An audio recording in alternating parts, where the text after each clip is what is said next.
River Road, you got me running way back home. River Road, you got me running all night long. You got me singing some canal boat song. River Road, you got me running all night long.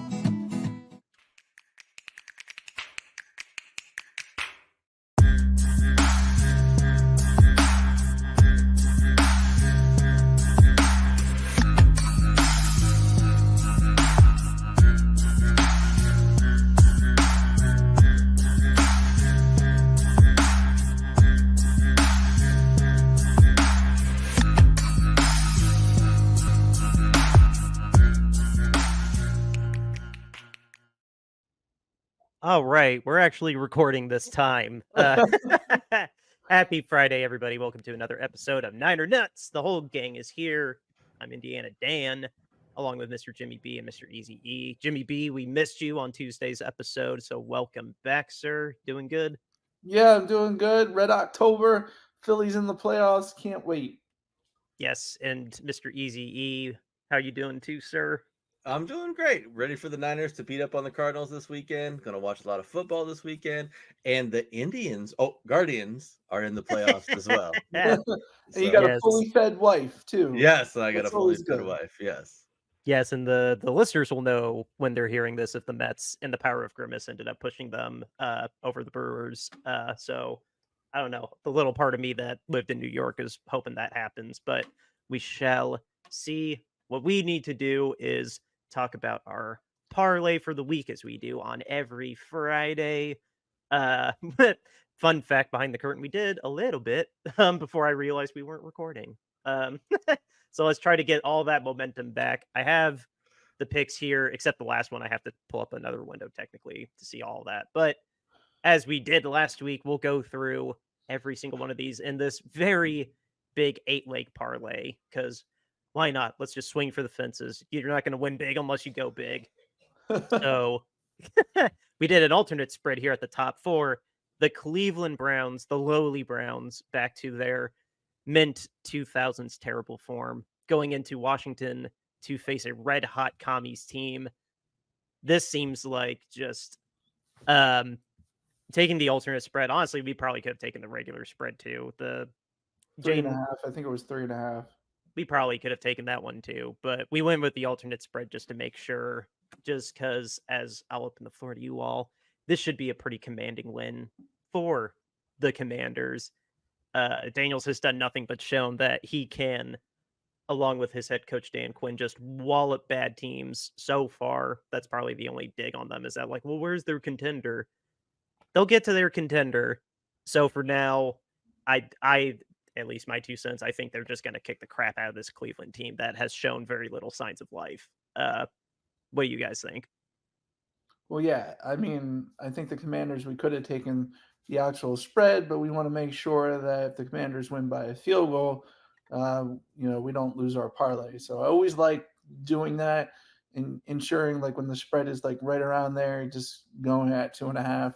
That way, in case the Browns, claw and fight in this game, then, and there's a last second field goal by the Commanders, that'll give us the win. So, but yeah, the Commanders freaking look great. Josh Harris coming there with a fresh, breath of fresh air.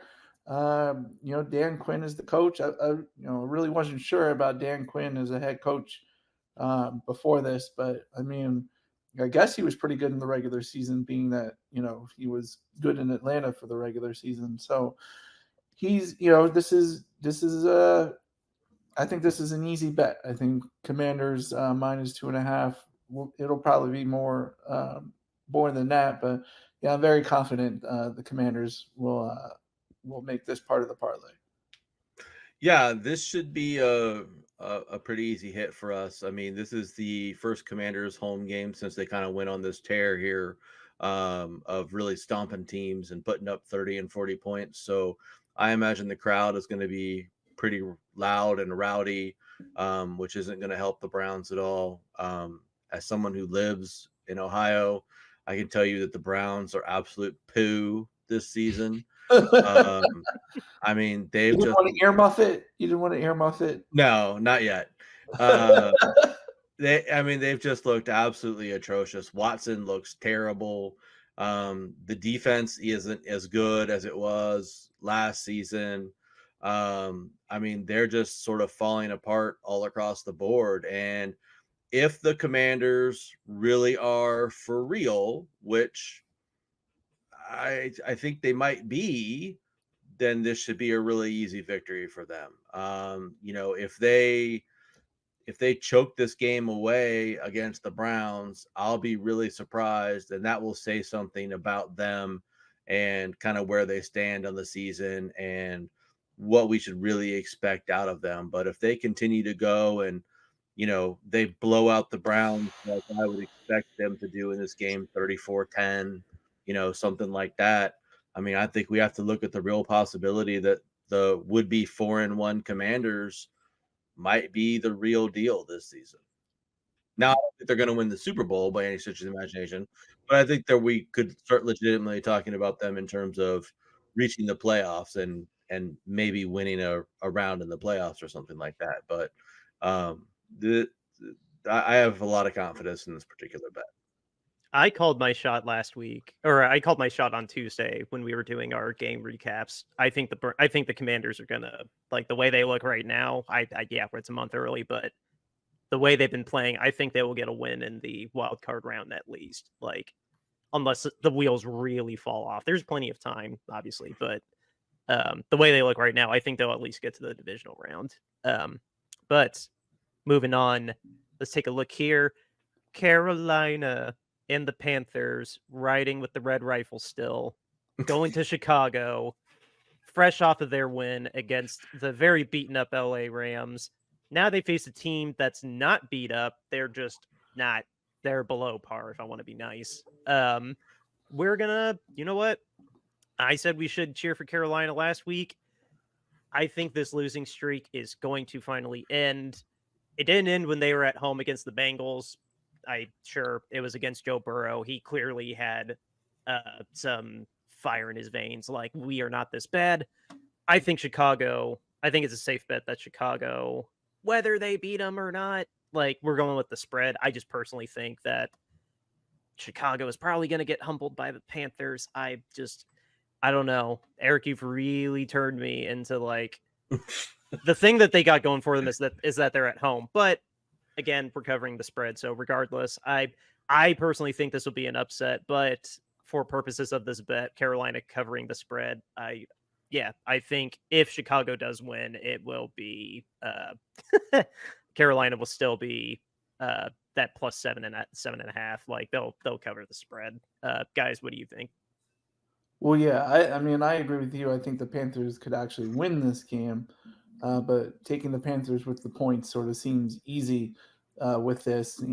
Easy. They only lost to Carolina by 10, or they only lost to Cincinnati by 10, so they should definitely be able to be within 7 of Chicago. It's the Bears.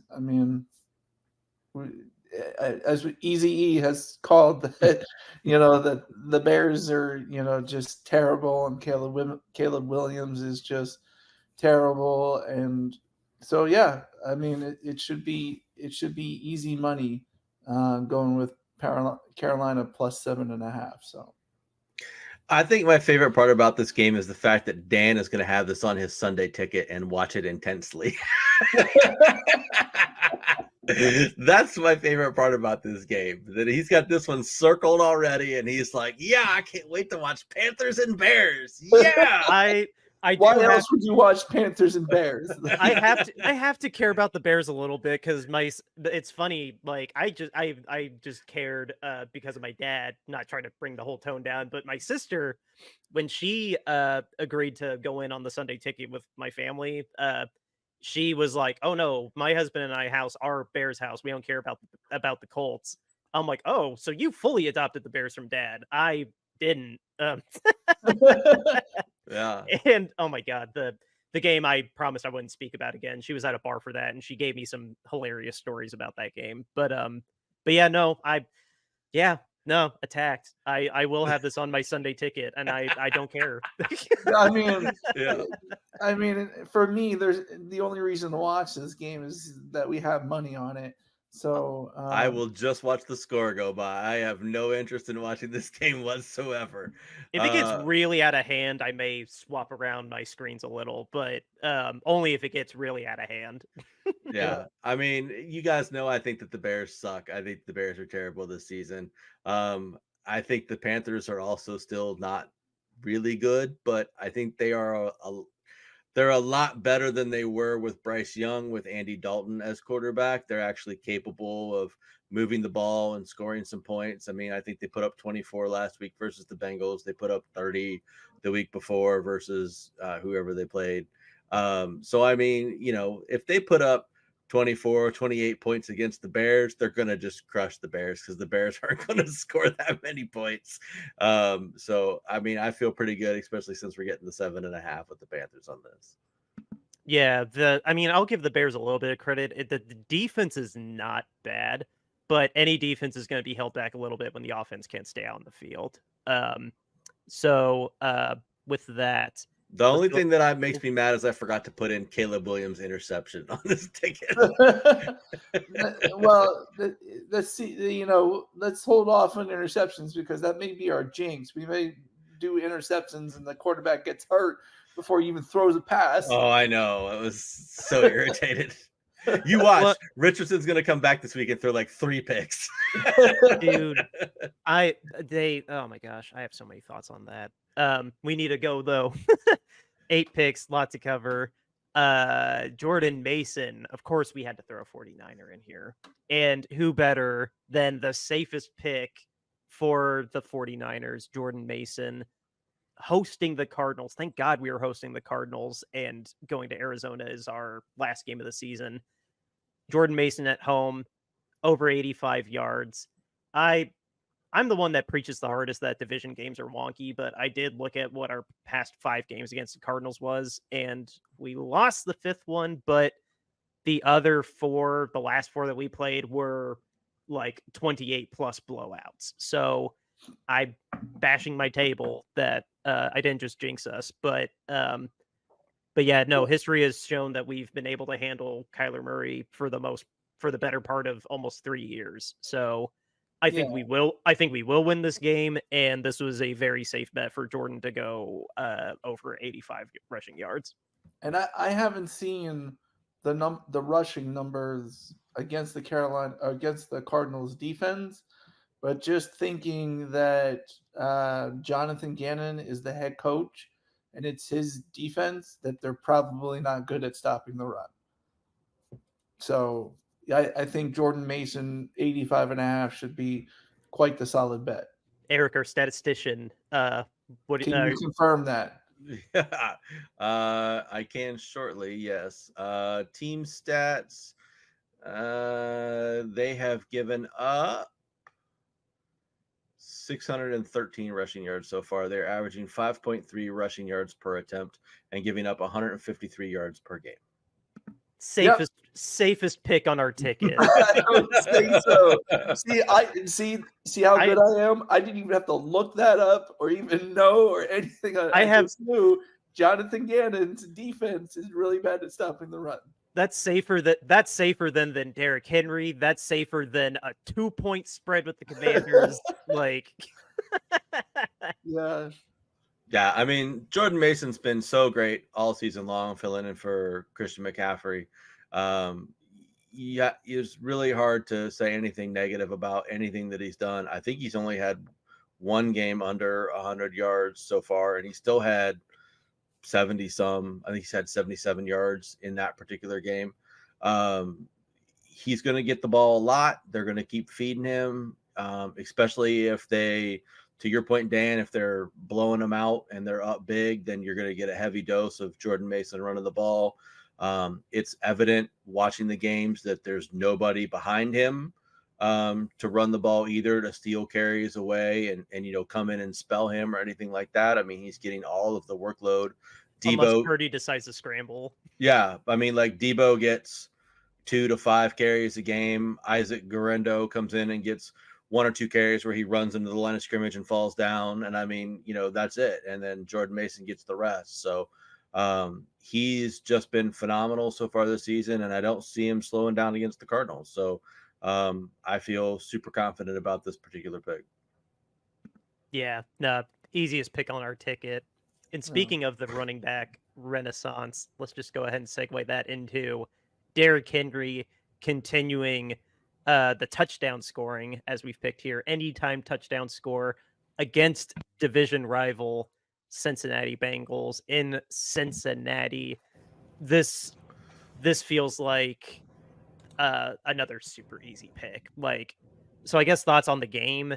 Cincinnati's going to be riding high that they like finally got a win and they're not going into this game 0-4, like 1-3 after going 0-3 to start. That's going to definitely be an intangible to boost them up, let alone that this is a very hated division rival. So no one's going to be pulling any punches. So I think the Ravens will end up pulling it out. And I don't know. Cincinnati just has too many flaws. I think the Ravens are going to ride this momentum at least this week from kicking the crap out of the Bills. And like I've said, Derrick Henry scoring. They finally realized if you actually give the ball to him instead of just lean on Jackson, good things happen. So yeah, what do you guys think about this? I mean, Derrick Henry being probably the number one, weapon on the Ravens offense, it seems like I think this is pretty much easy. Like you either, he could break one for 60 yards or, second and goal from the 3, either way, this guy gets into the end zone, whether it be a long run or, right at the end zone. So I think this is another easy one. It could be a close game or something like that, but Derrick Henry anytime TD score, as long as the Ravens lean on him like they did last game, I think he'll get in there easily. Yeah, from my perspective, Derrick Henry is quietly having a really good season. He's got 480 yards so far. He's averaging 6 yards a carry, and he's got 5 touchdowns already. Saquon leads the league in rushing, though, right? Like Derrick Henry's. No, he doesn't lead the league in rushing. I think he's third. Derrick's behind Jordan Mason too, isn't he? I'll tell you here in a minute, because I can't talk and look stuff up at the same time. But Derrick Henry has scored a touchdown in every single game so far this season as well. So I'm pretty much following the philosophy of just like, and Derrick Henry is leading the league in rushing at 480. Mason is second with 447, and Saquon is 435. I'm following the same method we did with CMC a couple of years ago, where just every game McCaffrey was scoring a touchdown, right? And I mean, like, there was some crazy stat where if you had just bet every game McCaffrey was going to score an anytime touchdown and kept rolling your bet over and over and over again, you'd have made like $100,000 or something like that. It was some ludicrous like that. Wow. And Derrick Henry seems to be on that same sort of streak right now. And the Ravens give him the ball all the time. They get in those goal-to-goal situations, and they're not afraid to give it to him and let him just hammer at home. They seem to be using Lamar less in those situations now and just leaning on Henry to go ahead and pull it and pull it home and pound it in there. And so I'm going to just keep riding with Derrick Henry as an anytime touchdown scorer until he proves me wrong that he's not going to score in every single game. Yeah, 100%. Fun fact about that Christian touchdown streak. James and I witnessed that end in hilarious fashion when, James, you remember it was somewhere, I think earlier mid fourth quarter before they pulled the starters. It was a drive that ended in the red zone. I don't think, or maybe we attempted a kick just on fourth down. I don't think they did attempt a kick. Wasn't it all fourth down? It was fourth down in the red zone. Yeah, and they gave it to Christian McCaffrey, and then that was it. That was the last time he entered the game. And then I think it was 5 plays in a row, like a conversion to first and goal, and then like 2 runs to Christian didn't work, and then 2 passes to Christian didn't work, and they were just like, sorry, man, your touchdown streak ends. Yeah, it was like 8 plays in a row. I mean, they ran like an entire 2 series for him back to back, and just kept giving him the ball. That's so funny. Yeah, but we witnessed that, and I need to get pictures of that actually printed with my Green Bay ones. Just made me think of that. Because it was hilarious. Because like the one play they like threw it to him on a little out route, and there were literally like 3 Jacksonville players around him because everyone knew it was going to Christian McCaffrey. Doug couldn't be cool and just let him keep that streak going. That just Yeah. your old coach, meanie. Yeah. Anyway, Who on to the seems to be coming down to earth somehow. Like I really feel bad for Doug because he's close to my heart, and even watching like the Lions run Philly special, it's just like his mark on the game, even though it's 1 year where he was really, really good, is still there. So poor guy. I did feel bad for him when he was like, I thought we called a great game. Our players just didn't execute it. Like, if you want to get mad at anyone, like, I'm the head coach, get mad at me, but I can't get there. I can't be on the field and call the plays. Like, that I felt really bad for him. Like, yeah. Because he wasn't wrong, but like he caught himself mid sentence, just like, okay, hold it back a little bit. Like, don't get that mad. Anyway, on to our next one. The Buffalo Bills going to Houston. Not gonna lie, this is probably like the game I'm most excited about on the 1 o'clock schedule because Houston barely survived. They had to really fight to beat Jacksonville and keep them on their losing streak.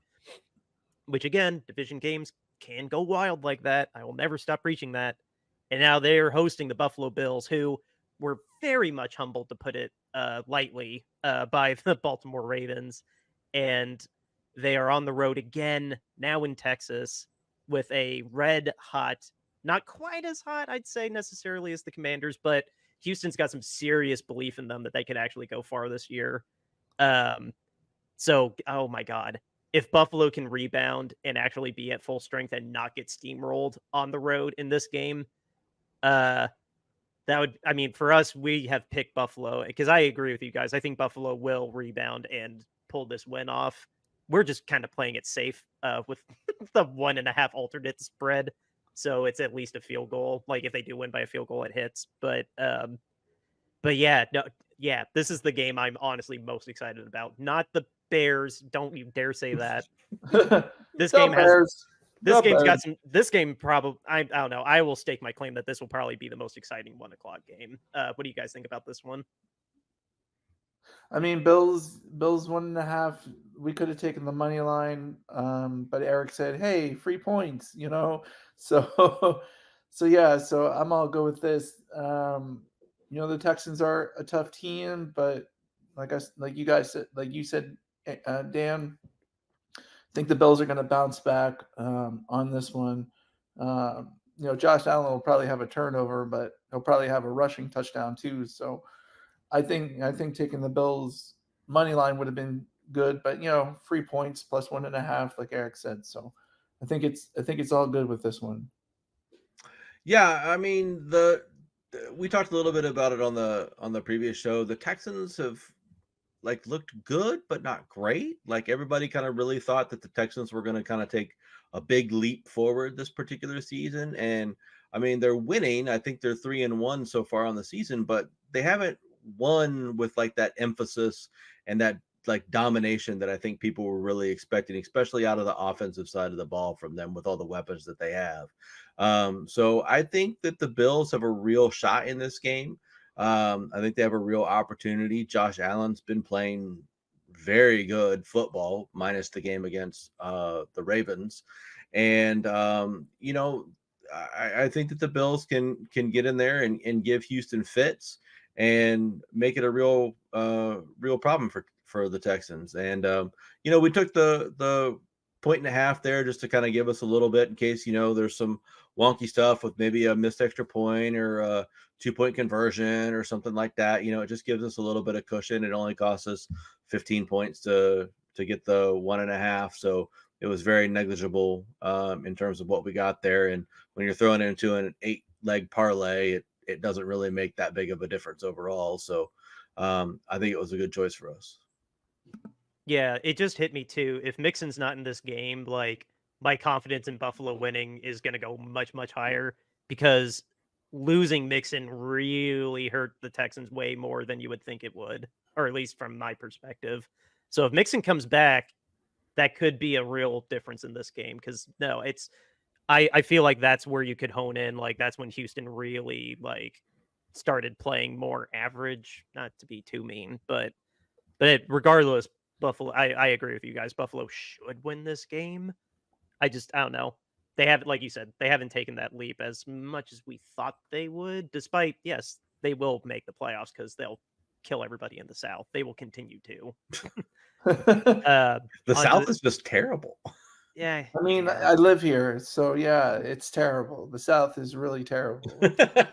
I will stand, and we need to move to the next game, but I will stand.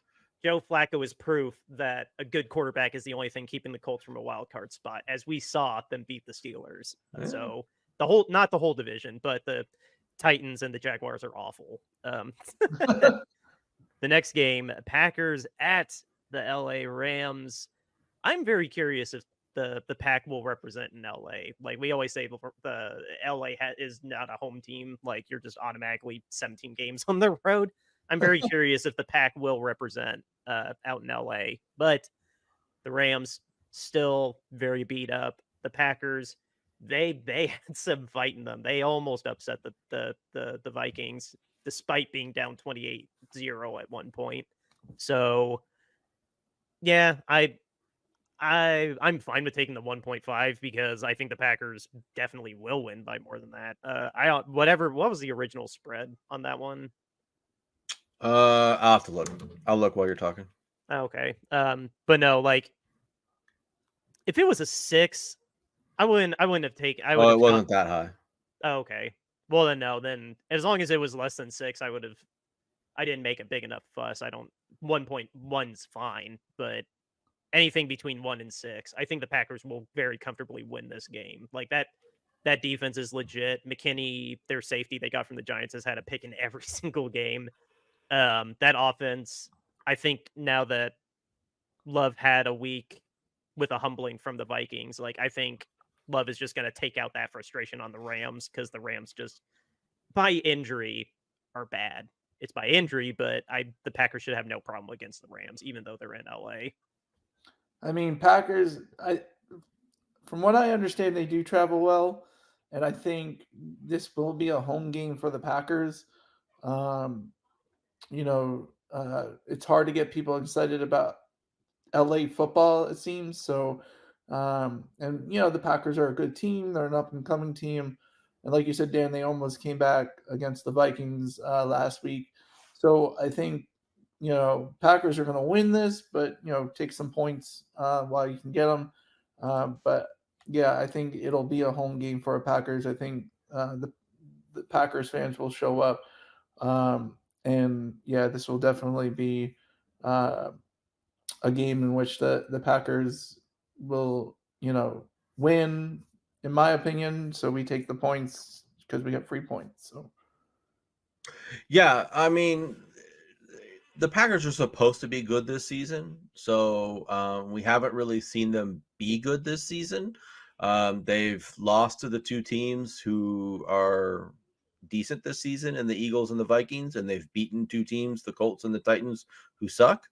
So I mean, I guess following that pattern, they should beat the Rams this week because the Rams are not good right now. And I think just talent wise across the board, the Packers are better than them. I kind of view this a lot like the Commanders and Browns game, to be honest. I mean, I think you have the Rams team that's just sort of sputtering along right now and kind of not able to get out of their own way, mostly due to injuries. Not necessarily, their quarterback Stafford is certainly, worlds better than Watson. But he just doesn't have anyone to throw to. He's throwing to 3, 4, and 5 receivers instead of 1s and 2s. And defensively, the Rams are not as good as they were before either. And so I think the Packers, given that they came back and put up 20 some points on the Vikings, and that's a very good Vikings defense, I see them being able to handle the Rams pretty sufficiently here as well. And Dan, to your original question, the spread was -3 Packers. Okay. I would have I would have taken. I'm fine with the 1. I was in the middle of work, so I was passively looking at our group chat, admittedly. But I would have been fine if we. I would have been fine if we took the 3 on that too. I think it will be. I. I don't know. Vegas is Vegas. I would have taken the 3, but again, I'm fine with the 1. The whole honestly, other than our game, I really could like. I don't know. I'll check in on this game here and there, but like, I don't know. I am not remotely enticed by any of the 4 o'clock games except ours. Like, I don't know. I'm not that invested in either of these teams. I just expect the Packers to really take it to the Rams. I call me over optimistic. Um, but our last game, that's why there was a little glitch with pulling up to see all the legs of our 2-leg parlay for the last pick of the parlay. It is going to be the New Orleans Saints going to Kansas City on Monday Night Football. The Chiefs, offensively, not on defense, their defense is fine, like pretty good, honestly. And on offense, they are beat to crap. So the Saints, who have had at least 1, if not 2, of their wheels fall off, metaphorically, they're going into just a terrible, like, it's not going to be team friendly at all. Less than 5% Saints fans probably. But they got an advantage, though. If that defense can keep the Chiefs off the field, they could probably pull off an upset. But because the football gods hate us, the Chiefs, I don't know. Unless I see the Chiefs lose, I'm assuming they'll win. And in doing that, we are taking, because there are no other weapons for Patrick Mahomes to throw to, Travis Kelce will get more than 5.5, so 6 or more. Travis Kelce will get at least 6 catches and at least 70 passing yards. Seems like a very, very safe bet, given that, again, Patrick Mahomes broke the knee of his number 1 receiver himself. I get so much joy saying that because that is so funny. But yeah, no, we picked Travis because he's got no one else to throw to, and I don't know. I've said my piece. Unless I see the Chiefs lose, I'm assuming they're going to win this game because the Saints just seemingly have gotten worse and worse since the first week, or since week 2. Week 3, they got a little worse. Last week, they got even more worse. I don't know. So yeah, with the Travis Kelce receiving yards, I was like, how high can we go? Because like you saw what the Eagles did with Dallas Goedert, and with the Saints The defense, 60-yard catch he had at the end of the game. yeah, like dude had 110 yards before that catch, and then he had 60 yards as like the Saints and tight ends. I think if it's a good tight end, they're gonna get taken advantage of. And what we originally, I think we were at 59.5, and I said no, let's bump it up to 70. Like I really feel Travis Kelce is probably going to have a day here, with the fact that the Saints, aren't really that good on defense, I don't think, and especially covering good tight ends. And so 6 receptions for, I don't know, 125 seems more like it, but we'll see. Yeah, I mean, you guys covered a lot of it already. Kelce was 7 receptions for 89 yards last week. I didn't watch the game, but I'm going to assume a lot of that happened because I know that injury with Rice happened pretty early on in the game. So, a lot of that's going to have happened after Rice went out. And, with Rice being out, Kelce is going to be the guy who is the beneficiary of more targets, more opportunities. I mean, it's just simple math, really. I mean, he has Xavier Worthy. Is that the rookie's name? Yeah, he's got Worthy and Kelce, and like that's it starter wise. Yeah, and I mean, Worthy is still a rookie, and they seem to be using him just basically on like deep shots and weird little run jet sweeps and things like that. So I mean, he's not getting a big target share so far as it is. So I mean, I think Mahomes is going to revert back to what he knows and what he feels comfortable with, and that's peppering Travis Kelce with the ball, 7-8 times a game. So I feel pretty strongly about him going over the 5 receptions. I think that's pretty logical. I would assume he's probably going to hit 8 in this game, I think. And then, if you're getting 8 receptions, unless they're all little dink and dunks, I mean, he's pretty easily going to go over 70 yards. And I mean, this game with the Saints is probably going to be a little bit of a track meet. I mean, I don't imagine that it's going to be a 17-10 game like they played against the Chargers last week. I mean, the Saints defense is pretty decent. But the Saints offense also can put up points. So I look for this to be more of a 28-24 type game, which lends itself to a bit more passing and a bit more explosiveness. And I think just sort of feeds into the whole thing. Now, the only thing I didn't put into this parlay or even suggest this week was our typical Alvin Kamara, rushing receiving total. And I didn't do that this week because they were playing the Chiefs. And Spagnuolo is, as much as I hate that guy, he's such a fantastic defensive coordinator. And I look for him to really take Kamara out of the game this week because he's been the main weapon for the Saints. And so I just thought that was kind of a bad bet this week to kind of put Kamara in there. But I'll be putting the Kamara rushing receiving 100 yards back in the parlay again next week for a suggestion. He and Belichick, Spagnuolo and Belichick, are two remarkable defensive minds in terms of really analyzing like what weapon is going to hamper and just throw a wrench into that offense and just go out of their way to eliminate that person and make them have to win. Double 85. You remember that?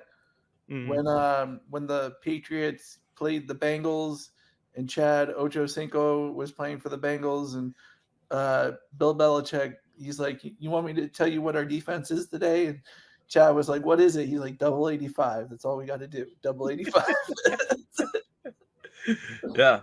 It's ridiculous. Like we've all seen Spagnuolo like coach enough defenses. Like I don't know. The Saints have enough firepower, and Kubiak, the offensive coordinator for the Saints, knows he's going to have a lot to juggle because he obviously with us in the Super Bowl last year. Like, I would like for it to be a shootout, and I would like the Saints to actually have a shot of beating the Chiefs. But again, even with metaphorically Patrick having his hand tied behind his back by only having a rookie that can only catch deep shots and a now 35-year-old Travis Kelce, like.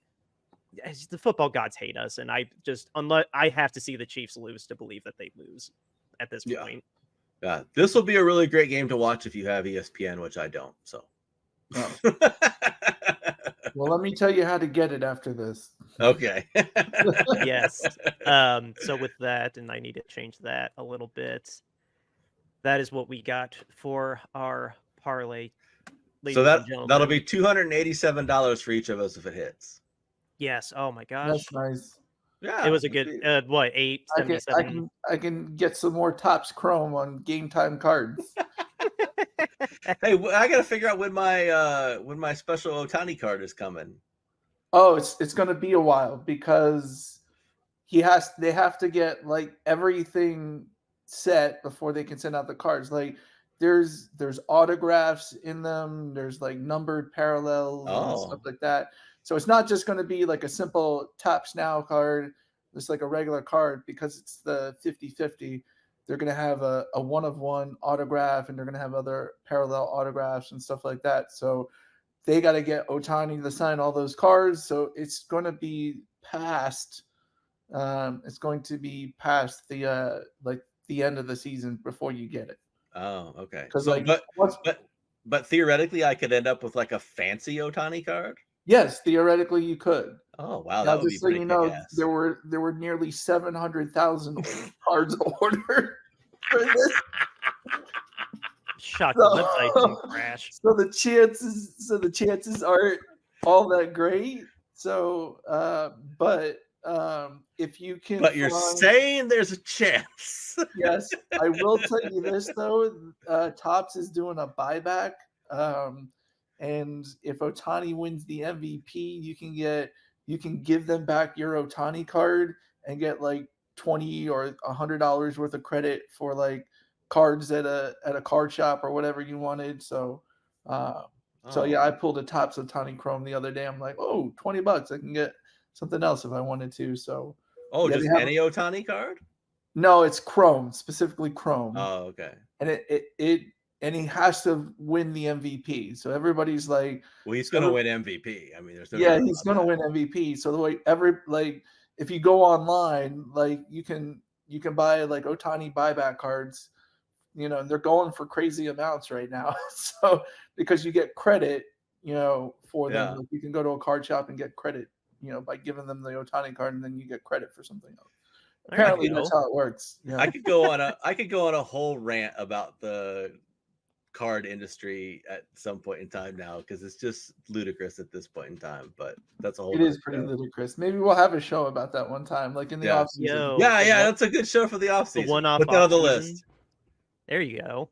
Well, with that in mind, we need to, instead of talk about cards, we need to talk about jerseys with our sponsor, RoyalRetros.com. Like how I did that? Yeah, that was What is great.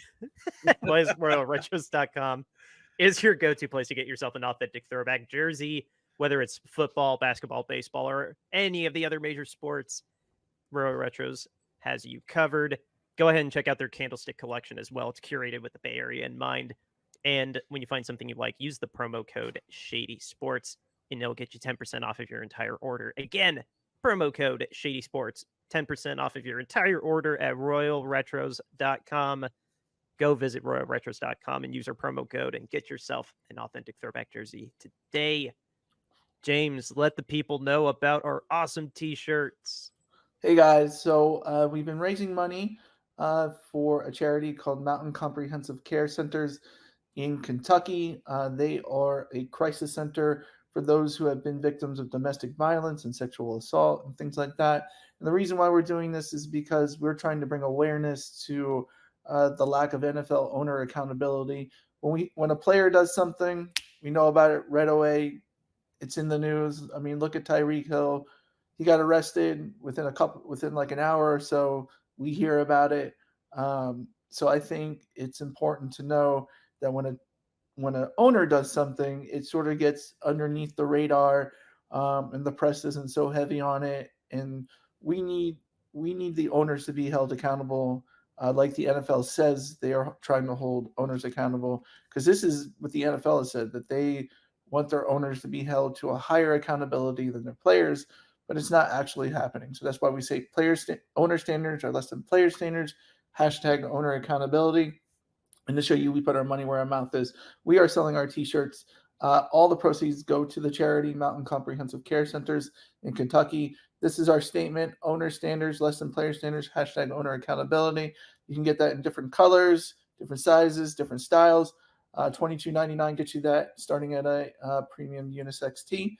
Next up, we have our podcast logo art. You will find this when you see our channel on YouTube or on Spotify or on Apple Podcasts. Anywhere you listen to us, this will be our profile picture. $22.99 gets you that in a t-shirt. We have different styles, different sizes as well. Next up, we have our alternate podcast logo art, just the Niner Nuts with the field goal. $22.99 gets you that in a shirt, and we got different colors, different sizes. And last up, how can you say no to our mascot, a peanut sitting on the couch while eating peanuts while cheering on his San Francisco 49ers, the Niner Nuts mascot. $22.99 gets you that in a t-shirt. Donate to Mountain Comprehensive Care Centers today. All proceeds go to the charity. Yes, everyone. And like James said, the link to Bonfire, our store at Bonfire, I should say, and if you want information about Mountain Comprehensive Care Center to help out as well, are in the show notes. The one bit of Niner related news that I have, we are not opening the practice window for Ricky Pearsall yet. Kyle said that it's close, but we did open it for Kalia Davis, so there's some defensive tackle depth that we desperately needed. And he's one of those guys that, like, high potential, coaches really love him, but he gets hurt a lot. So, I mean, we'll see. I can't pronounce 91's name, but 91 made a real impression on me last week, so he'll be, I don't know. I'm expecting him to get some more snaps over Kalia. Or, well, no, his practice window just opened, so he'll probably get inactive anyway. But any of you guys got anything real quick here before we head out? If you're building parlays, pick the Eagles not to lose. They will definitely not lose this week. Nick Chubb started his practice window this week, so that's good news for the Browns. He's not going to make the Browns that much better, but he's definitely not going to make them worse. Be interesting to see if he actually gets back on the field. He's got 3 weeks. Possible that the Browns are 1-6 by the end of those 3 weeks, and at that point in time, why would you put him back on the field? So be interested to see how that shakes out. And then the Chiefs did put Rashee Rice on IR today. That should come as a shock to nobody, but they still don't know the extent of his injuries. So that's the latest on that. Yep. Yeah, not surprising. And last thing, our game is kicking off at 4:05, not 4:30, but we are still the Fox game of the week. We get Mr. Kevin Burkhardt and Tom Brady and Aaron Andrews calling this game. This will be the first time I've gone out of my way to listen to Mr. Tom Brady with Kevin. So hopefully he's better than he was than the ridicule I saw he got in week 1. Well, did you see what did you see this past week with the Eagles and what Tom Brady said to Baker Mayfield's comments? Oh yeah, that if he wanted to have fun, he would have gone to Disneyland or Disney World. Yeah. Dude, I love one comment I saw on that was, yeah, dude, he means this because his family divorced him because he picked football over them already. Like, yeah, truth. Yeah. But anyway, Tom and Kevin are calling our game. It's at 4:05 East Coast time, not 4:30. And I'll have it on a split screen with the Phillies playoff game. That's what I'm gonna do. I'm gonna again. I didn't need my Sunday ticket technically last week, and I don't need it technically again for this 4:00 game. So, but I'll complain about that later. Our outro music is River Road by Justin Muth. We'll see you guys on Tuesday. Let's beat the Cardinals. See you guys later, y'all.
River Road, you got me running way back home. River Road, you got me running all night long.